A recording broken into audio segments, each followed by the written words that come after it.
श्री सच्चिदानंद सद्गुरु साईनाथ महाराज की जय।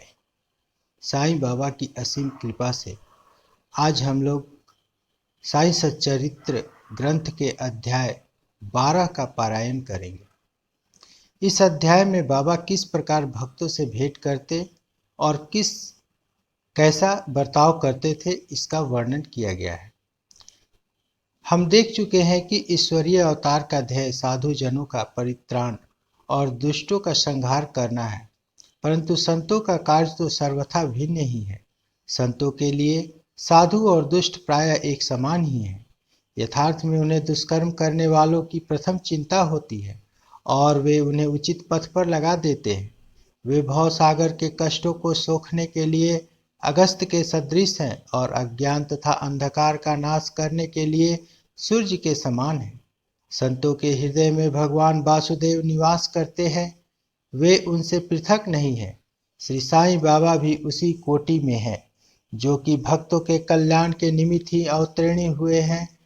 वे ज्ञान ज्योति स्वरूप थे और उनकी दिव्य प्रभा अपूर्व थी। उन्हें समस्त प्राणियों से समान प्रेम था। वे निष्काम तथा नित्य मुक्त थे।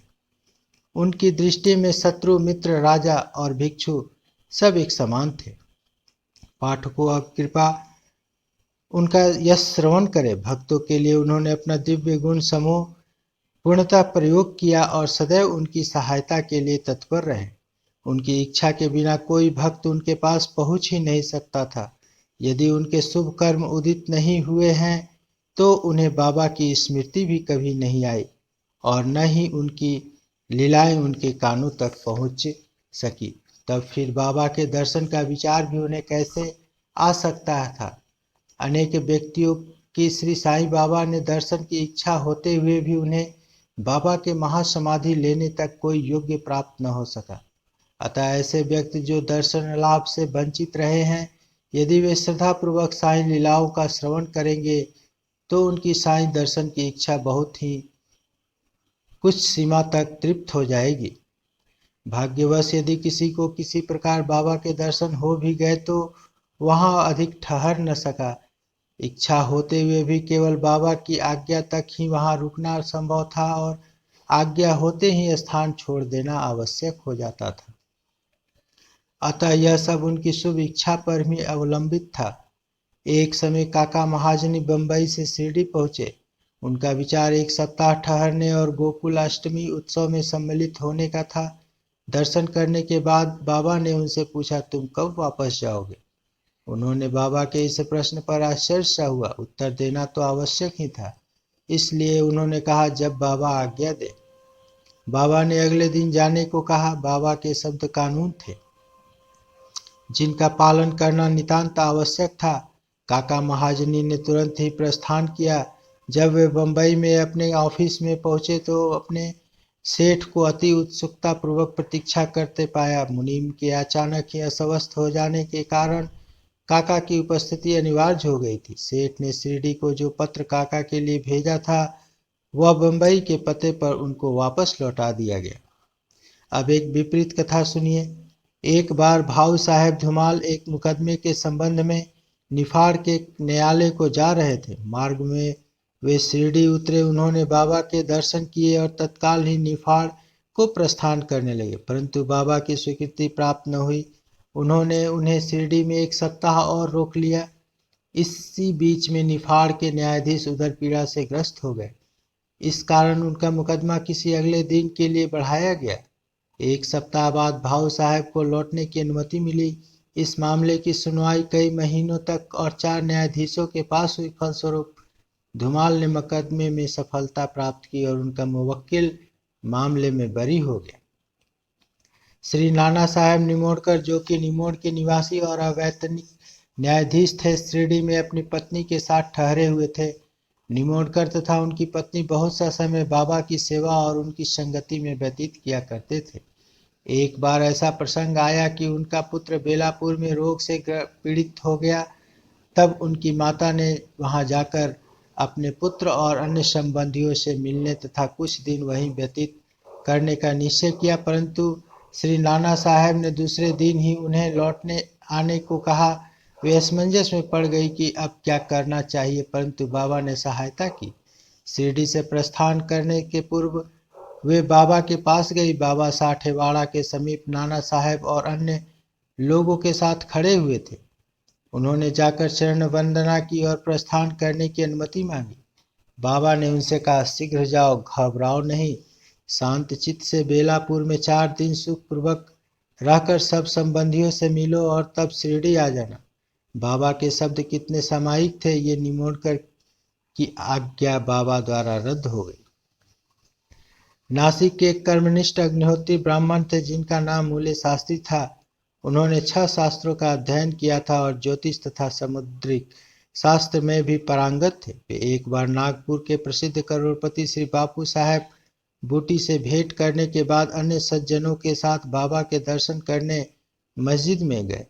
बाबा ने फल बेचने वाले से अनेक प्रकार के फल और अन्य पदार्थ खरीदे और मस्जिद में उपस्थित लोगों में उनको वितरित कर दिया। बाबा आम को इतनी चतुराई से चारों ओर से दबा देते थे कि चूसते ही संपूर्ण रस मुंह में आ जाता तथा गुठली और छिलका तुरंत फेंक दिया जा सकता था। बाबा ने केले छिलकर भक्तों में बांट दिए और उनके छिलके अपने लिए रख लिए। हस्तरेखा विशारद होने के नाते मूल्य शास्त्री ने बाबा के हाथ का परीक्षण करने की प्रार्थना की, परंतु बाबा ने उनकी प्रार्थना पर कोई ध्यान न देकर उन्हें 4 केले दिए। इसके बाद सब लोग बाड़े को लौट आए। अब मूल्य शास्त्री ने स्नान किया और पवित्र वस्त्र धारण कर अग्निहोत्री आदि में जुट गए। बाबा भी अपने नियमानुसार लेंडी को रवाना हो गए। जाते जाते उन्होंने कहा कि कुछ गेरू लाना, आज भगवा वस्त्र रंगेंगे। बाबा के शब्दों का अभिप्राय किसी की समझ में न आया। कुछ समय के बाद बाबा लौटे। जब मध्याह्न बेला की आरती की तैयारी प्रारंभ हो गई थी, बाबू साहेब जोग ने मूल्य से आरती में साथ करने के लिए पूछा। उन्होंने उत्तर दिया कि वे संध्या समय बाबा के दर्शन को जाएंगे। तब जोग अकेले ही चले गए। बाबा के आसन ग्रहण करते ही भक्त लोगों ने उनकी पूजा की। जब आरती प्रारंभ हो गई, बाबा ने कहा, उस नए ब्राह्मण से कुछ दक्षिणा लाओ। बूटी स्वयं दक्षिणा लेने गए और उन्होंने बाबा का संदेश मूल्य शास्त्री को सुनाया। वे बुरी तरह घबरा गए। वे सोचने लगे कि मैं तो एक अग्निहोत्री ब्राह्मण हूँ, फिर मुझे दक्षिणा देना क्या उचित है। माना कि बाबा महान संत है, परंतु मैं तो उनका शिष्य नहीं हूँ। फिर भी उन्होंने सोचा कि जब बाबा सरीखे महान संत दक्षिणा मांग रहे हैं और बूटी सरीखे एक करोड़पति लेने को आए हैं, तो वे अवहेलना कैसे कर सकते हैं। इसलिए वे अपने कृत्य को अधूरा ही छोड़कर तुरंत बूटी के साथ मस्जिद को गए। वे अपने को शुद्ध और पवित्र था मस्जिद को अपवित्र जानकर कुछ अंतर से खड़े हो गए और दूर से ही हाथ जोड़कर उन्होंने बाबा के ऊपर पुष्प फेंके। एकाएक उन्होंने देखा कि बाबा के आसन पर उनके कैलाशवासी गुरु घोलप स्वामी विराजमान है। अपने गुरु को वहां देखकर उन्हें महान आश्चर्य हुआ। कहीं यह स्वप्न तो नहीं है? नहीं नहीं, यह स्वप्न नहीं, ये मैं पूर्ण जागृत हूँ।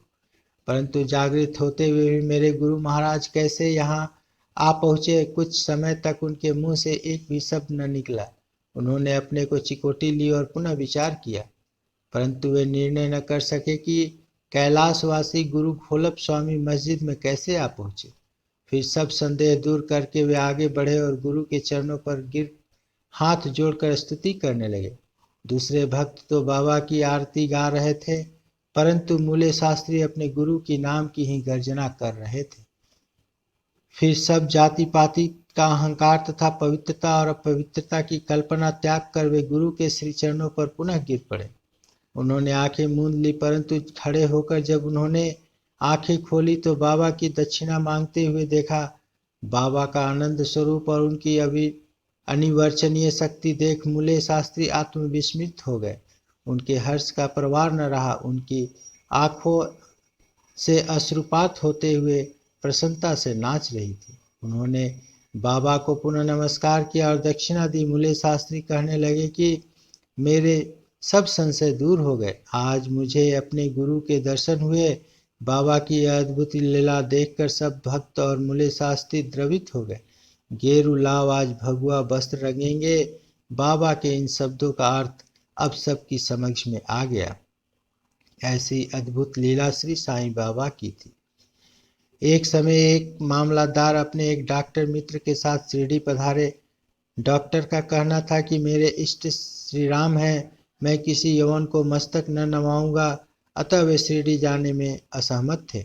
मामलादार ने समझाया कि तुम्हें नमन करने को कोई बाध्य न करेगा और न ही तुम्हें कोई ऐसा करने को कहेगा, अतः मेरे साथ चलो, आनंद रहेगा। वे शिरडी पहुंचे और बाबा के दर्शन को गए, परंतु डॉक्टर को ही आगे जाते देखा और बाबा की प्रथम चरण वंदना करते देख सबको बड़ा विस्मय हुआ। लोगों ने डॉक्टर से अपना निश्चय बदलने और इस भांति एक यवन को दंडवत करने का कारण पूछा। डॉक्टर ने बतलाया कि बाबा के स्थान पर अपने प्रिय इष्ट देव श्री राम के दर्शन हुए हैं और इसीलिए उन्होंने नमस्कार किया। जब वे ऐसा कह ही रहे थे तभी उन्हें साईं बाबा का रूप पुनः दिखने लगा।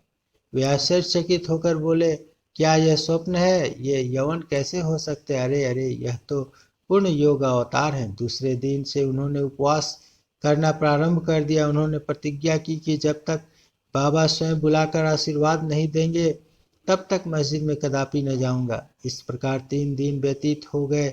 चौथे दिन उनका एक इष्ट मित्र खानादेश से शिरडी आया।